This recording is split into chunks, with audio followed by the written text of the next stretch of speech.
دنیا کا وہ کون سا طاقتور حکمران تھا جس کے نام سے کیسر و کسرا کامتے تھے، لیکن وہ رات کے اندھیرے میں چھپ کر ایک بڑھیا کے گھر جا کر جھاڑو دیا کرتا تھا۔ آئیے آج آپ کو ایمان کو تازہ کر دینے والا ایک سچا واقعہ سناتے ہیں۔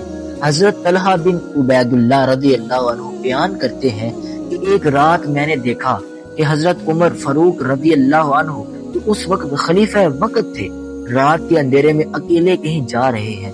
مجھے حیرت ہوئی، اتنی رات گئے خلیفہ کہاں جا رہے ہیں؟ میں نے ان کا پیچھا کیا۔ میں نے دیکھا کہ وہ ایک چھوٹے سے گھر میں داخل ہوئے اور کچھ دیر بعد باہر آ گئے۔ اگلی صبح میں تجسس کے مارے اس گھر میں گیا تو وہاں ایک بوڑھی عورت رہتی تھی جو چلنے پھرنے سے معذور تھی۔ میں نے اس سے پوچھا، یہ شخص جو کل رات آیا تھا وہ کون تھا اور یہاں کیا کرنے آتا ہے؟ بوڑھی عورت نے جواب دیا، مجھے معلوم نہیں کہ وہ کون ہے، لیکن وہ پچھلے کئی عرصے سے روزانہ یہاں آتا ہے، میرے گھر کی صفائی کرتا ہے، پورا کرکٹ باہر پھینکتا ہے اور میرے لیے کھانے پینے کا سامان لا کر رکھ دیتا ہے۔